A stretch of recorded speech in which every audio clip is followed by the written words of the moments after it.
Agora, iremos nos aprofundar em alguns aspectos da fotografia computacional que são muito importantes para entendermos melhor o funcionamento de uma câmera.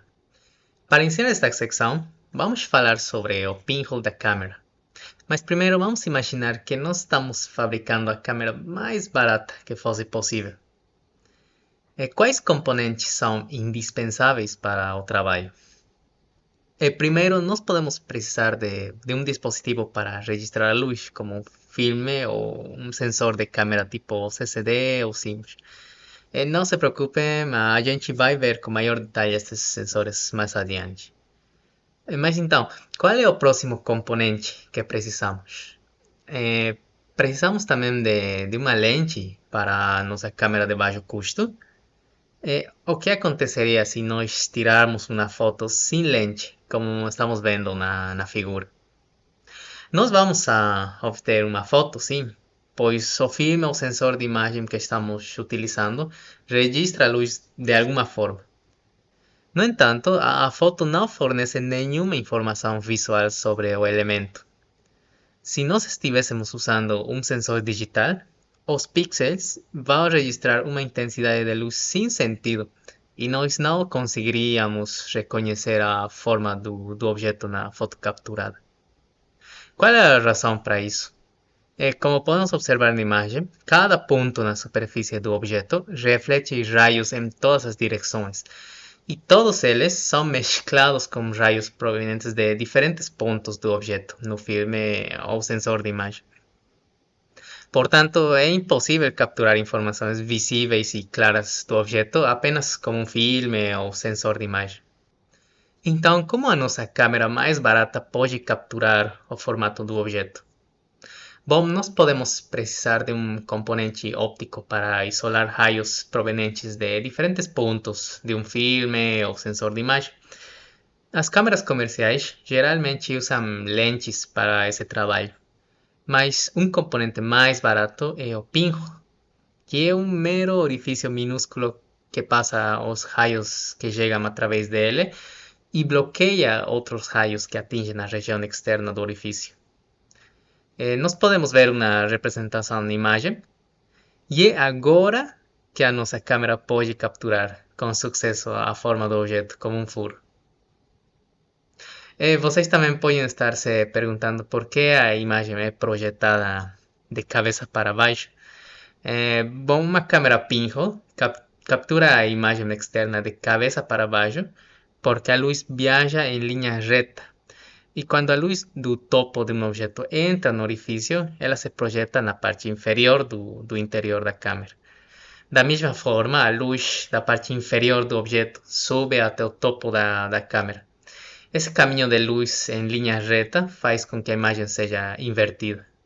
A câmera pinhole, também conhecida como câmera estenopeica, é um dos dispositivos ópticos mais simples, mas serve como uma base fundamental para entender como as câmeras modernas funcionam. Na figura que descreve esta construção, alguns elementos são particularmente destacados. Primeiramente, o filme não se refere necessariamente a um filme fotográfico tradicional, mas a qualquer superfície onde a imagem é formada, seja um filme real ou um sensor digital em câmeras mais modernas. Este plano é frequentemente referido como o plano da imagem ou plano da retina, pois é aqui que a imagem externa é projetada e capturada. O elemento central da câmera pinhole é a pequena abertura chamada de pinhole. Esta abertura é frequentemente denotada pela letra O, ou referida como o centro da câmera. E em termos práticos, é este pequeno orifício que permite a entrada de luz na câmera, projetando uma imagem invertida no plano da imagem. E a distância focal, denotada pela letra F, é um componente crítico na construção da câmera pinhole. Essa distância representa o espaço entre o pinhole O e o plano da imagem. A distância focal influencia em ampliação e a nitidez da imagem projetada. Em uma câmera pinhole, essa distância é fixa, uma vez que não há lentes para ajustar o foco. No entanto, o tamanho do orifício e a distância focal podem ser ajustados em design para otimizar a qualidade de imagem para diferentes aplicações. E assim, em resumo, a câmera pinhole, embora simples em desenho, encapsula conceitos fundamentais de óptica e a fotografia, servindo como uma excelente ferramenta educacional para introduzir esses conceitos. Agora, como é que funciona a conversão do objeto 3D para uma projeção 2D se usamos uma câmera pinhole? Vamos ver.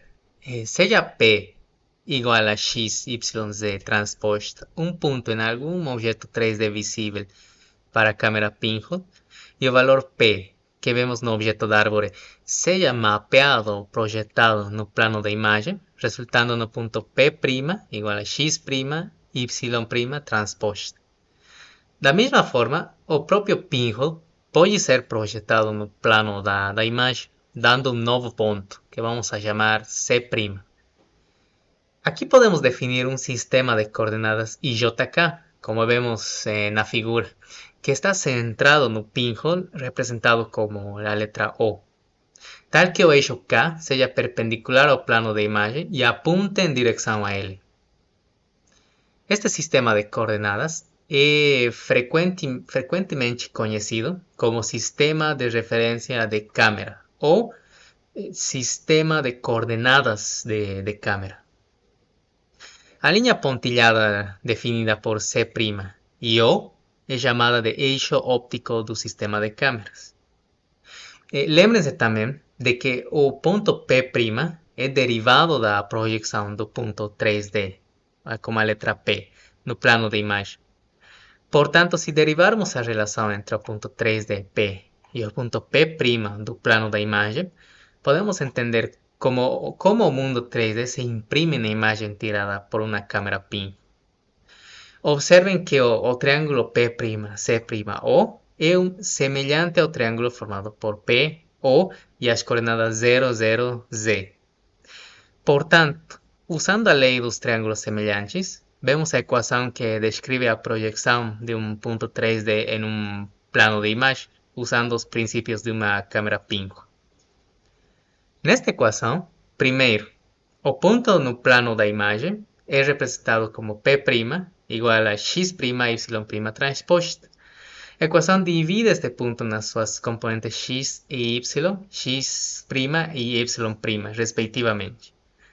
Depois, esses componentes são encontrados multiplicando a distância focal, representada com a letra F, da câmera pelas respectivas coordenadas x e y do ponto 3D, divididas pela sua coordenada z.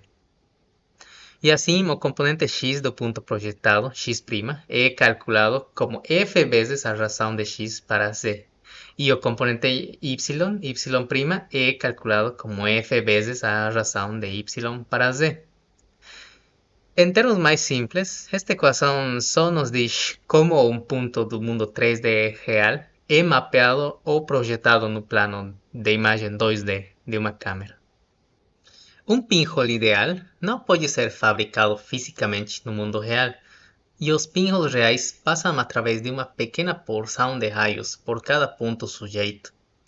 Na figura podemos ver como a foto capturada varia com o diâmetro do pinhole.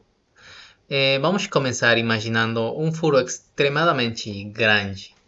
A foto não dá a forma do objeto, pois usar esse orifício é o mesmo que obter imagens apenas com um sensor de filme ou digital.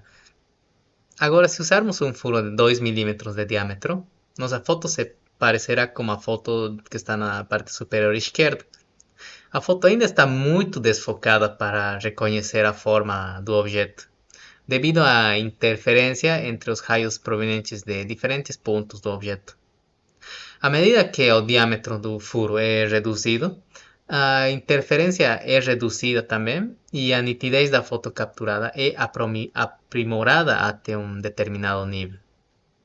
A foto do meio à direita, tirada com um orifício de 0,35 mm de diâmetro, mostra a melhor nitidez.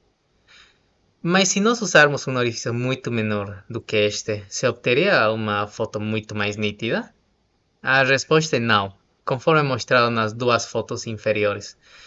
Estas fotos tiradas com furos de diâmetro menor aparecem borradas novamente, e a razão para isso é o fenômeno da difração.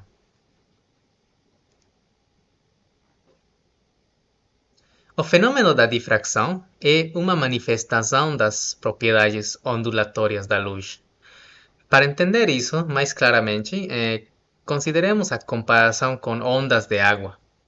Quando ondas de água encontram um obstáculo, como uma fenda estreita, elas se espalham ao passar por ele. A luz se comporta da maneira semelhante quando passa por um orifício ou abertura pequena. Examinando a imagem apresentada, é possível observar a difração em ação. A caixa na parte inferior direita, com um orifício de apenas 0,07 mm de diâmetro, mostra uma difração mais acentuada, o que significa que a luz que passa por essa pequena abertura diverge mais fortemente. Isso resulta em uma dispersão mais ampla dos raios de luz, levando a uma imagem mais desfocada ou borrada. Em contraste, a caixa na parte inferior esquerda, com uma abertura de 0,15 mm, permite uma difração menos intensa, produzindo uma imagem mais nítida. Então, por que isso é relevante em fotografia, especialmente para uma fotografia pinhole? Uma câmera pinhole opera usando o pequeno orifício ao invés de lente, como falamos. Então, para obter a melhor nitidez em suas fotos, é essencial equilibrar o tamanho da abertura. Um orifício muito pequeno pode causar uma difração excessiva, como vimos, enquanto um furo muito grande pode não focar a imagem corretamente. O objetivo é encontrar um tamanho de orifício que esteja um pouco acima do ponto onde a difração se torna problemática, e assim garantindo imagens nítidas e claras. Embora possamos obter uma foto nítida com uma câmera pinhole, ela não é aplicável a um produto comercial, pois o pinhole bloqueia a maior parte da luz que entra, criando uma foto muito escura. Alternativamente, lentes foram adotadas em câmeras comerciais para superar essa limitação do pinhole, bem como isolar os raios provenientes de diferentes pontos do objeto.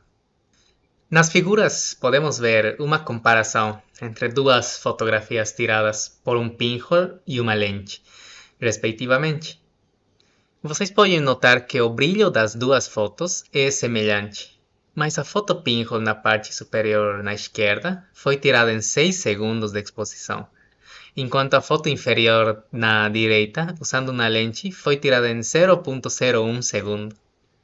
A imagem inferior direita mostra que muitos mais raios provenientes de um único ponto sujeito podem ser transmitidos para um sensor de filme ou um sensor digital, em comparação com a imagem pinhole na parte superior esquerda.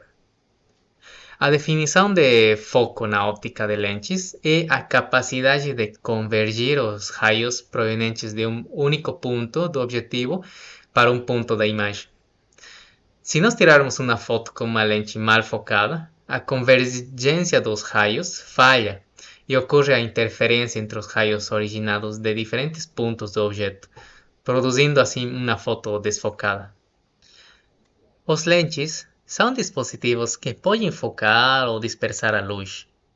Se substituirmos o pinhole por uma lente que esteja posicionada e dimensionada adequadamente, então ela satisfaz a seguinte propriedade: todos os raios de luz emitidos por algum ponto P são refratados pela lente de modo que convergem para um único ponto P' no plano da imagem. Portanto, o problema da maioria dos raios de luz bloqueados devido a uma pequena abertura é removido. No entanto, observem que esta propriedade não é válida para todos os pontos 3D, mas apenas para algum ponto específico P. Vamos pegar outro ponto, com a letra Q, que esteja mais próximo ou mais distante do plano da imagem do que P. A projeção correspondente na imagem vai ficar desfocada ou fora de foco. Assim, as lentes possuem uma distância específica para a qual os objetos ficam em foco. Essa propriedade também está relacionada a um conceito de fotografia e computação gráfica conhecido como profundidade de campo, que já vimos anteriormente. E vamos lembrar que este é o alcance efetivo no qual as câmeras podem tirar fotos nítidas. As lentes de câmeras, fundamentais na fotografia, apresentam propriedades ópticas fascinantes. Uma das características mais notáveis é a sua capacidade de convergir raios de luz que viajam paralelamente ao seu eixo óptico. Estes raios, ao passarem pela lente, são focados em um ponto específico, chamado de ponto focal. A distância entre esse ponto focal e o centro ou núcleo da lente é definida como distância focal, denotada frequentemente pela letra F. O que é intrigante é que os raios de luz que entram diretamente através do centro da lente não sofrem refração ou desvio. Isso é devido à natureza simétrica da lente, o que faz com que o ângulo de incidência e o ângulo de refração para esses raios sejam os mesmos. Portanto, eles continuam viajando em linha reta, sem alteração em sua trajetória. Essa característica das lentes cria um paralelo com o conceito da câmera pinhole. No modelo da câmera pinhole, os raios de luz viajavam em linha reta, se lembramos, do objeto até o plano da imagem, através de uma pequena abertura. Da mesma forma, em uma lente de câmera, um ponto P, no mundo tridimensional, é mapeado para um ponto correspondente P', no plano da imagem.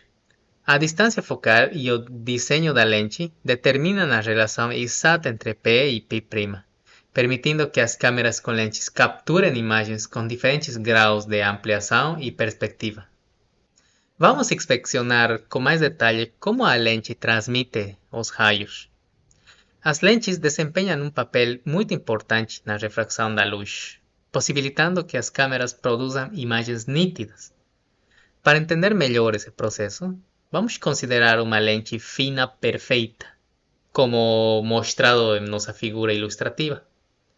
Aqui temos o raio A, que ao entrar na lente de forma paralela ao eixo óptico, representado por uma linha pontilhada, é desviado ou refratado em direção ao ponto focal da lente.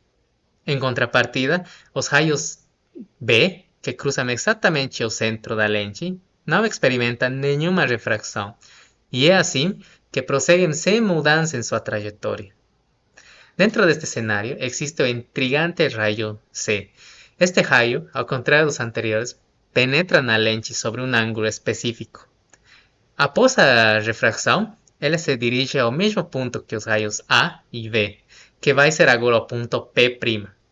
Este ponto é referido como imagem a apontar, porque todos os raios que emanam do ponto do objeto P convergem para ele após serem refratados pela lente. Um aspecto interessante disso é que, independentemente do tipo e desenho da lente, sempre podemos determinar a posição da imagem, o ponto P', como base no seu ponto focal. Para isso, basta traçar dois raios característicos, o primeiro paralelo ao eixo óptico e o segundo que passa diretamente pelo centro da lente. Onde esses raios se cruzam, encontramos o ponto P'. Este princípio básico de óptica ajuda aos fotógrafos e desenhadores de lentes a entender e manipular a formação de imagens em diversos dispositivos ópticos. Vamos falar um pouco sobre a equação de lentes, que descreve a relação entre o ponto focal F, a distância do objeto O e a distância da imagem I, para uma lente fina na óptica geométrica. Ela é fundamental na óptica e permite calcular a posição e natureza da imagem formada por uma lente, onde F representa o comprimento focal da lente. O comprimento focal é a distância da lente onde os raios de luz paralelos convergem ou parecem divergir. Para uma lente convergente, como uma lente convexa típica, F é positivo, enquanto para uma lente divergente, como uma lente côncava, F vai ser negativo. Depois temos O, que representa a distância do objeto, que é a distância entre o objeto que está sendo observado e a lente. Essa distância é medida ao longo do eixo principal, sendo este eixo a linha imaginária que passa pelo centro da lente, e é perpendicular à sua superfície. Se o objeto estiver no mesmo lado que a luz incidente, é dizer, o mesmo lado que os raios de entrada, O é considerado negativo. Se estiver do lado oposto, O vai ser positivo. E finalmente, I representa a distância da imagem, que é a distância entre a imagem formada pela lente e a própria lente. Assim como I é medida ao longo do eixo principal. Se a imagem for formada no mesmo lado que a luz incidente, é imagem virtual para uma lente divergente, I é negativo. Se estiver do lado oposto, imagem real para uma lente convergente, I é positivo. Há outra refração física que descreve a refração na óptica das lentes, que é a lei de Snell. A lei de Snell descreve como a mudança no ângulo da luz ao passar de um meio para outro está relacionada com os índices de refração desses dois meios. É um princípio fundamental na óptica e ajuda a explicar como as lentes e outros componentes ópticos podem curvar e focalizar a luz. Aqui na imagem podemos ver a equação desta lei, onde N1 vai ser o índice de refração do primeiro meio, N2 é o índice de refração do segundo meio, θ1 é o ângulo de incidência, que é o ângulo entre o raio incidente e a linha normal na fronteira entre os dois meios. E θ2, que é o ângulo de refração, que vai ser o ângulo entre o raio refractado e a mesma linha normal. Quando um raio penetra em um determinado objeto, como uma lente, como vemos na figura, a refração ocorre no ponto de entrada do objeto. A refração é um fenômeno físico que explica a mudança na direção de propagação de um raio ao entrar de um meio para um meio diferente. Na figura, um raio entra na lente no ângulo de incidência θ1 e é refratado no ângulo θ2. A quantidade de refração está relacionada aos índices de refração do meio na equação de Snell, que vimos anteriormente. N1 e N2 para o índice de refração do primeiro e do segundo meio, respectivamente. No caso de um raio penetrar uma lente no ar, N1 e N2 indicam índices de refração do ar e da lente. Agora, vamos explorar outro conceito importante, o uso de um sensor CMOS e CCD.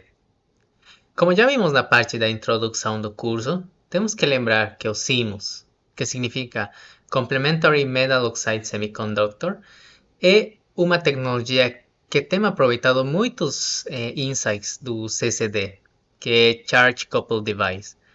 Mas os sensores CMOS geralmente são mais acessíveis em termos de preço.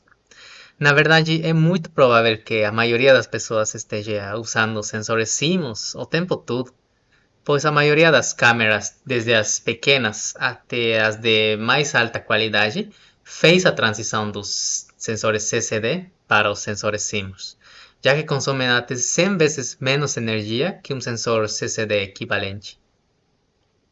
Agora, quais são as principais diferenças entre CCD e sensores CMOS? Para começar, vamos revisitar o conceito de padrões Bayer. Sob esses padrões se encontram os fotodiodos, que podemos chamar coletivamente de photosites. E são nessas photosites que as informações são capturadas e transformadas em intensidades de luz e cores. Em ambos, os sensores CCDs e sensores CMOS, cada região serve como um photosite. Aqui é onde eles diferem significativamente. Em um CCD, os photosites são passivos. Eles não realizam nenhum processamento. As informações só são capturadas e, em seguida, transferidas para outro local, onde um amplificador ajusta os valores para uma escala mesurável para o armazenamento.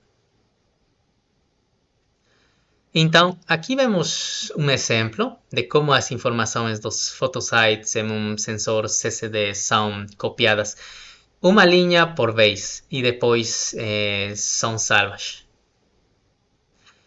Em contraste, os photosites CMOS são ativos. Eles vêm com amplificadores embutidos e podem realizar processamento local. Isso significa que cada photosite possui seu próprio amplificador, permitindo o processamento local em cada ponto. No entanto, esse processamento local nos sensores CMOS às vezes pode resultar em um problema conhecido como artefatos de obturador rolante, especialmente em sensores de menor qualidade. Esses artefatos se manifiestam como falta de rigidez ou distorção da cena, quando a câmera se move mais rápido do que o processo de leitura. Sensores CMOS de alta qualidade possuem taxas de leitura mais rápidas e lidam com esse problema de maneira muito mais eficaz. Portanto, enquanto os sensores CMOS oferecem vantagens, eles também têm suas próprias considerações únicas, especialmente quando se trata de movimento. E agora, um sensor CCD ou CMOS? Qual escolhemos? Bom, sensores CCD são recomendados para aplicações que exigem maior precisão nas cores, melhor desempenho em pouca luz e menor ruído. Isso vale para áreas como astronomia e biomedicina. Sensores CMOS são indicados para dispositivos compactos como smartphones ou que não requerem uma qualidade de imagem tão alta, como por exemplo câmeras de segurança. Vale lembrar que câmeras DSLR e mirrorless são mais recentes também e também costumam usar mais os sensores CMOS. Vamos ver agora as estruturas das câmeras mais populares no mercado e mais relevantes, que são as câmeras DSLR e mirrorless. Iniciemos com a câmera DSLR.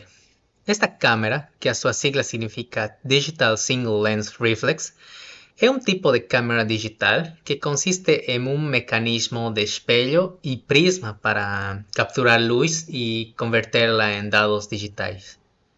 Então agora vamos ver o funcionamento da câmera DSLR, ou o pipeline do sistema da câmera que tem quando se quer tirar uma foto.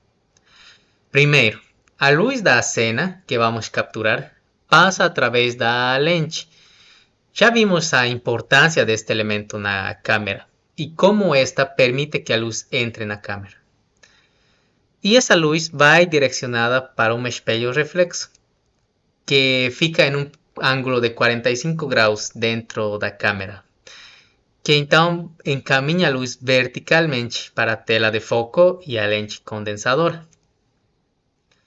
Esses elementos trabalham juntos para ajudar a direcionar e focar a luz que chega do espelho para o pentaprisma.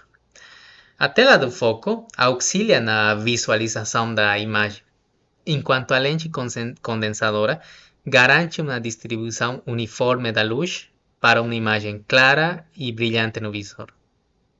E finalmente a luz passa para um elemento óptico chamado pentaprisma. O pentaprisma então converte a luz vertical em horizontal, redirecionando a luz através de dois espelhos separados, direto para o visor. Quando tirarmos uma foto, o espelho reflexo balança para cima, bloqueando o caminho vertical e deixando a luz passar diretamente. Em seguida, o obturador abre e a luz atinge o sensor de imagem. O obturador permanece aberto pelo tempo necessário para o sensor de imagem gravar a imagem. Depois, o obturador fecha e o espelho reflexo volta ao ângulo de 45 graus para continuar redirecionando a luz para o visor. Obviamente, o processo não para por aí. Em seguida, muitos processamentos complicados de imagens acontecem na câmera.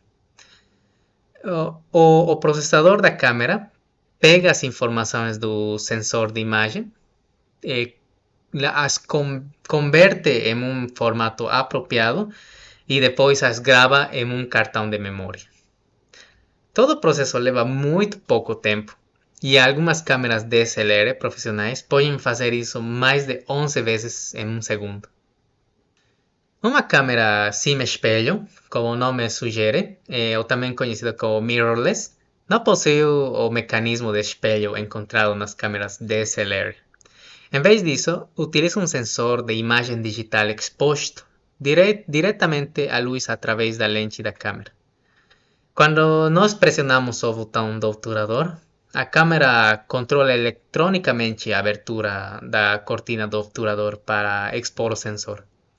Este desenho elimina a necessidade de um espelho que gira para cima e para baixo, resultando em um corpo de câmera mais compacto e também mais leve.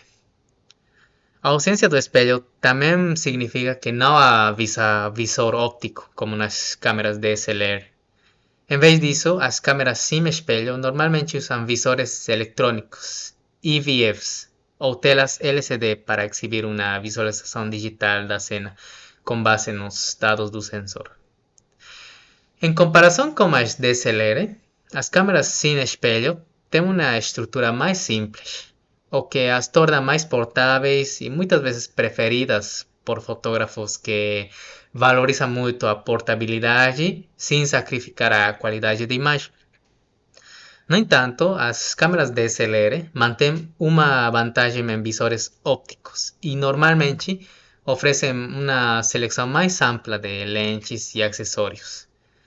As câmeras sem espelho, por outro lado, se beneficiam muito de visualização ao vivo, disparando disparo silencioso e sistemas de foco automático, muitas vezes mais rápidos e precisos, graças às tecnologias de detecção de fase ou contraste no sensor. A escolha entre uma câmera DSLR e mirrorless geralmente se resume a preferências pessoais e necessidades fotográficas específicas. Quais seriam as diferenças entre esses dois tipos de câmeras? Primeiro, é importante dizer que o espelho e o prisma em uma câmera DSLR direcionam a luz proveniente de uma lente e permitem visualizar a nossa cena através de um visor óptico. Como as câmeras sem espelho não possuem um mecanismo de espelho e prisma, elas não usam visor óptico. Em vez disso, as câmeras sem espelho exibem uma prévia da cena que estamos fotografando, usando a luz que atinge diretamente o sensor digital, como tínhamos falado anteriormente. E, portanto, em vez de um visor óptico como as DSLR, as câmeras sem espelho possuem só visores eletrônicos. A maioria das DSLRs permitem que usemos o modo visualização ao vivo. Neste modo, o mecanismo do espelho é levantado permanentemente e a imagem de visualização é exibida no visor retrovisor. Assim, uma DSLR pode operar como uma câmera sem espelho em visualização ao vivo, exceto que a visualização não é feita através de um visor eletrônico. Embora tanto as DSLRs quanto as câmeras sem espelho sejam excelentes para quase todos os tipos de fotografia, vocês podem ver com maior detalhe algumas vantagens de cada uma destas câmeras na tabela, como qual tem melhor tempo de bateria, qual é a melhor câmera em questão de recursos de vídeo ou inclusive melhor preço. Agora abordaremos os componentes básicos de uma câmera em um smartphone. Em quase todas as câmeras do mercado, dois componentes principais compõem o módulo da câmera: o sensor e a lente, como já vimos. Essas duas partes são essenciais para a função da câmera. Normalmente são integradas em uma única unidade conectada à placa principal do telefone. O sensor é o componente que captura a imagem, e esse circuito integrado complexo abriga fotodetectores, que vão ser os responsáveis pela captação de luz, amplificadores, transistores e frequentemente hardware para processamento e gestão de energia. Quando solicitamos uma imagem no software da câmera, é o sensor que fornece os dados. Aqui temos um gráfico de um sensor CMOS, como já vimos anteriormente. Os smartphones geralmente utilizam sensores CMOS, pois embora os sensores CCD ofereçam qualidade superior, como vimos na comparação anteriormente, consomem mais energia e são mais caros, tornando-os menos viáveis para dispositivos móveis ou edge devices. Depois disso estão as lentes, Elas direccionam a luz para o sensor, garantindo imagens nítidas e claras.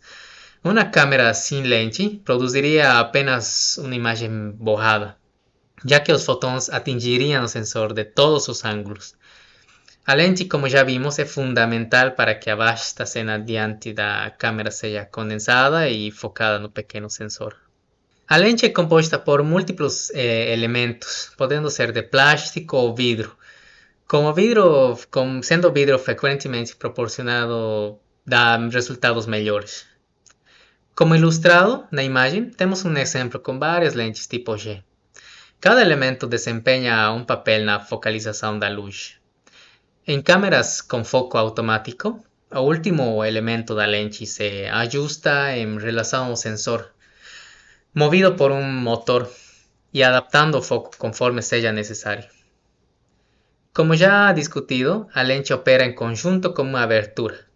Enquanto câmeras profissionais permitem ajustar a abertura, em telefones ela é fixa. Portanto, não se pode alterar as características de captação de luz da lente.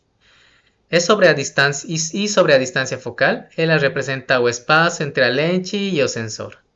En smartphones, devido ao uso de lentes de ângulo amplo e sensores compactos, essa distância é geralmente menor que 5 mm. Bom, agora é importante falar sobre um tipo de formato muito conhecido e com o qual se trabalha muito no processo da fotografia em câmera. Um formato de imagem tipo RAW. Um arquivo RAW são dados de imagem não compactados e não processados, capturados por uma câmera digital ou sensores de scanner. Fotografar em RAW significa um alto nível de detalhes de imagem, com tamanhos de arquivo grandes e qualidade sem perdas.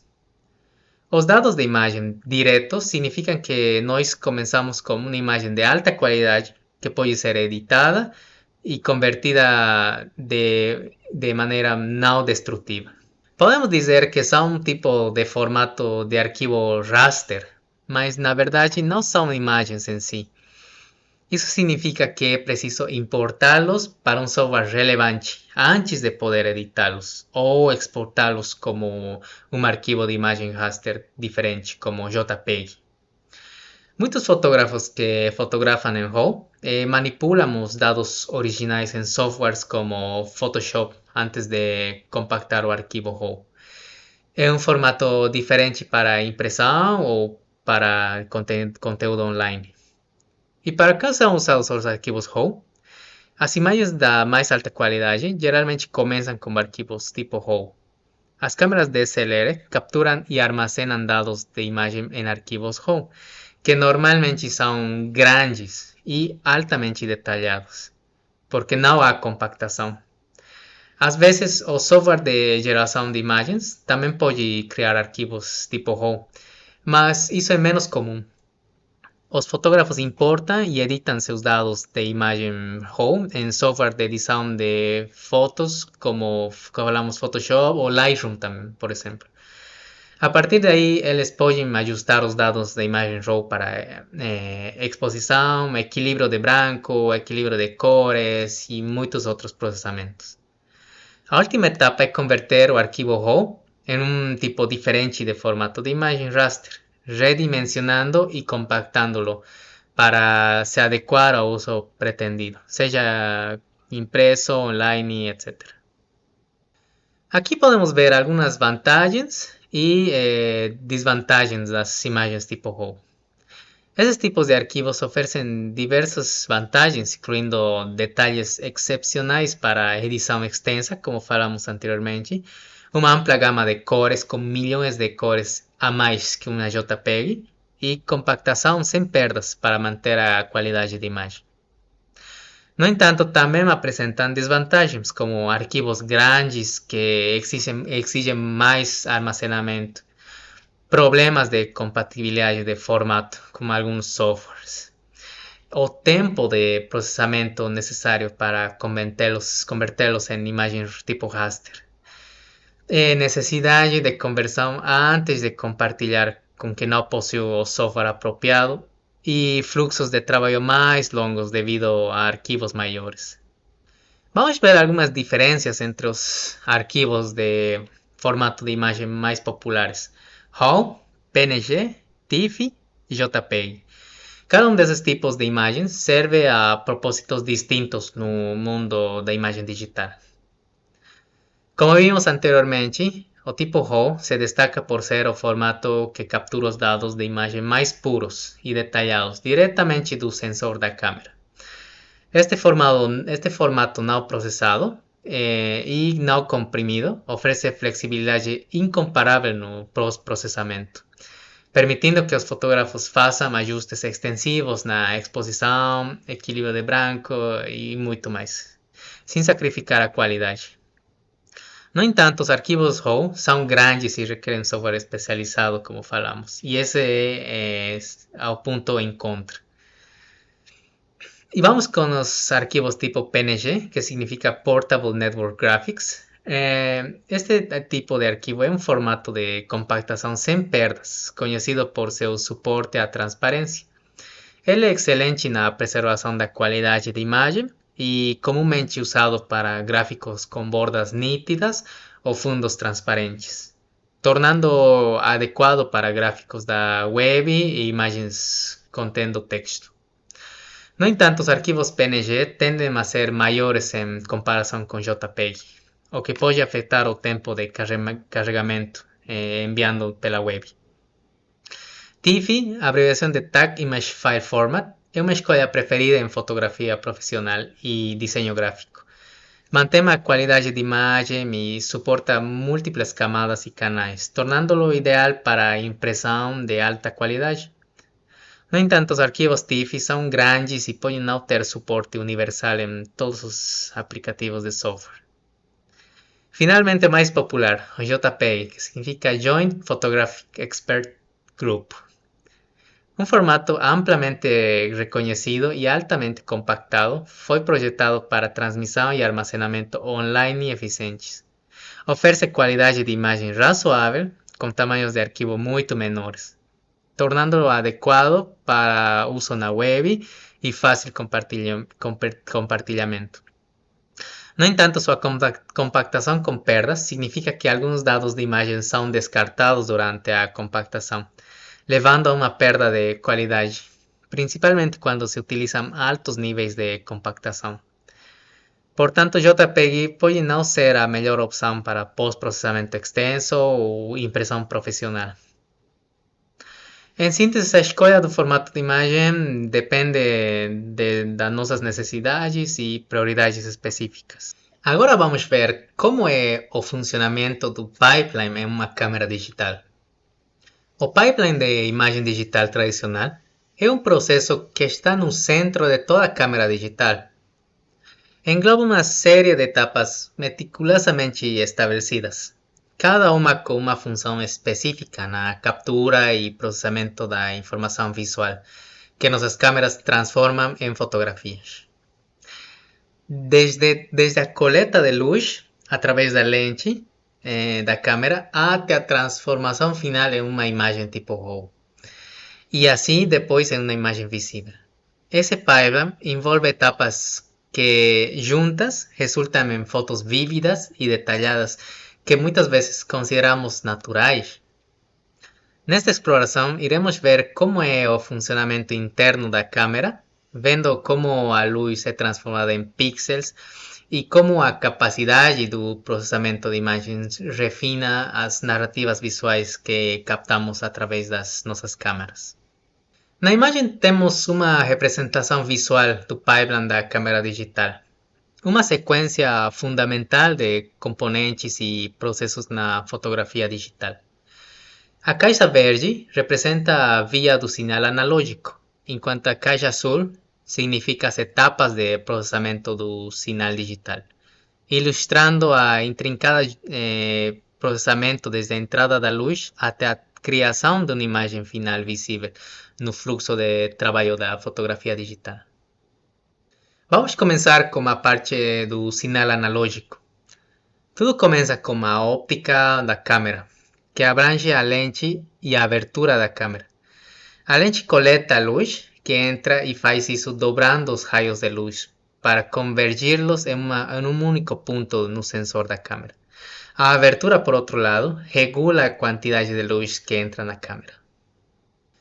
A próxima fase envolve o Color Filter Array, ou CFA, onde vários filtros capturam informações de cores específicas, vermelho, verde e azul, em pixels de sensores individuais. Esses fótons filtrados são então redirecionados ao sensor, onde são convertidos em cargas elétricas e armazenados em photosites, enquanto o obturador da câmera está aberto, formando os dados tipo RAW de imagem. Como vocês podem ver, todas as partes que vimos anteriormente, das lentes, do sensor, como o sensor captura luz, todo isso já está sendo refletido neste análise que estamos fazendo do pipeline da câmera. Para garantir a exposição adequada, uma unidade de controle de ganho desempenha um papel fundamental, amplificando o sinal analógico gerado pelo sensor da câmera. Este processo de amplificação é essencial, especialmente em condições de iluminação desafiadoras, pois ajusta a intensidade do sinal analógico para garantir que ele esteja dentro da faixa ideal para conversão em formato digital pelo conversor analógico para digital, ou AD. E eventualmente temos o conversor analógico digital, ou AD, que assume o papel de transformar o sinal analógico contínuo, que representa intensidades variadas de luz, em um formato digital discreto que pode ser processado e manipulado eletronicamente. Este processo de quantização é essencial para traduzir o sinal analógico contínuo em valores digitais discretos, convertendo efetivamente os dados RAW da imagem, capturados pelo sensor da câmera, em um formato que pode ser manipulado e aprimorado por meio de diversas técnicas de pós-processamento. A fase final ocorre na unidade de processamento da câmera, envolvendo processos como ajuste do nível de preto, ou Black Level Correction, balanceamento de branco, ou White Balance, demosizing, aplicação da função de resposta da câmera e eventual compactação em formato JPEG de 8 bits. Dentro da unidade de processamento de imagem digital, uma série de operações essenciais são realizadas para transformar os valores dos pixels digitais de uma imagem tipo RAW em uma imagem final visualmente atraente e precisa. Primeiramente ocorre o ajuste do nível de preto, onde os desvios nos valores dos pixels são corrigidos para levar em conta o ruído do sensor. Esse nível de preto é normalmente determinado pela análise de um quadro escuro nos dados RAW, permitindo medição e correção precisas de ruído. A seguir, a etapa de balanceamento de branco é executada para deslocar a imagem para um novo espaço de cores, que simula a adaptação cromática do olho humano. Este ajuste garante que as cores sejam representadas de forma fiel e realista na imagem final. Mais adiante, temos o processo chamado debayering, ou demosizing. Esta operação é responsável por construir todos os canais de cores para cada pixel individual.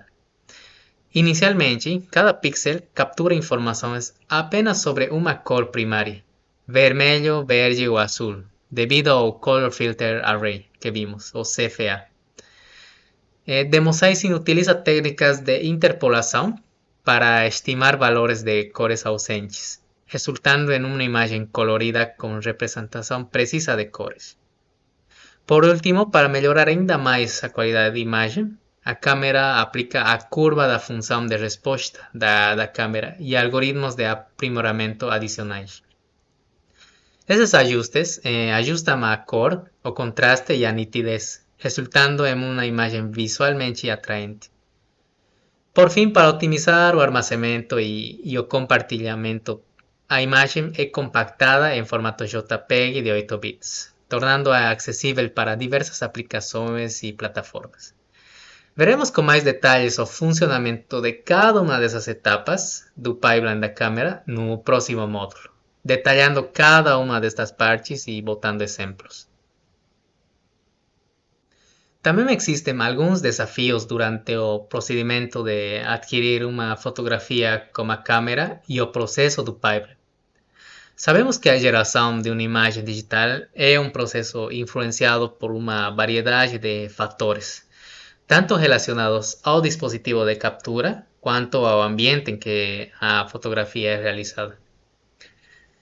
A qualidade da captura depende do ponto de vista e da posição da câmera, podendo resultar em variações nas informações registradas, incluindo mudanças nas cores devido à direção da luz externa e ajustes no foco de imagem. Além disso, diferentes sensores de câmera podem enfrentar desafios ao capturar uma ampla gama de condições de iluminação, como ambientes externos, fotografias nocturnas ou objetos com reflexos especulares. Os aspectos do ambiente, como as condições de iluminação, que podem variar de dia para noite e entre luz natural e artificial, bem como a localização da captura, seja em ambientes internos ou externos, também desempenham um papel fundamental na forma como uma imagem é produzida e percebida. E como podemos melhorar ou superar os desafios que vimos anteriormente? Existem diversas abordagens para superar essas limitações inerentes às configurações padrão das câmeras. Uma delas envolve a utilização de modificações como lentes especializadas, filtros específicos e divisores de raios que podem aprimorar a qualidade das imagens capturadas. Além disso, hoje em dia os avanços na tecnologia levaram ao desenvolvimento de novos modelos de câmeras que já incorporam algoritmos sofisticados para lidar com as limitações dos sensores e as variações ambientais. A inteligência artificial desempenha um papel significativo nesse contexto, oferecendo recursos como superresolução para melhorar a nitidez das imagens, remoção de ruído para reduzir imperfeições visuais e aprimoramento de contraste, entre outros, permitindo que as câmeras alcancem resultados mais impressionantes e precisos em uma ampla gama de condições de captura. Bom, finalmente temos algumas fontes de referência que ajudaram a preparar este módulo. Nele, vocês encontrarão algumas referências de outros cursos de fotografia computacional e livros de referência popular. Vocês podem revisar o conteúdo deste material por conta própria para se aprofundar em cada ponto apresentado neste módulo. E também vocês têm em cada um dos slides algumas fontes da web de onde foram obtidas as imagens mais ilustrativas e também conceitos básicos para apresentar essas ideias. Agradeço profundamente pela atenção dispensada. Espero sinceramente que este módulo tenha sido enriquecedor no processo de aquisição dos princípios fundamentais da fotografia computacional. Até uma próxima oportunidade.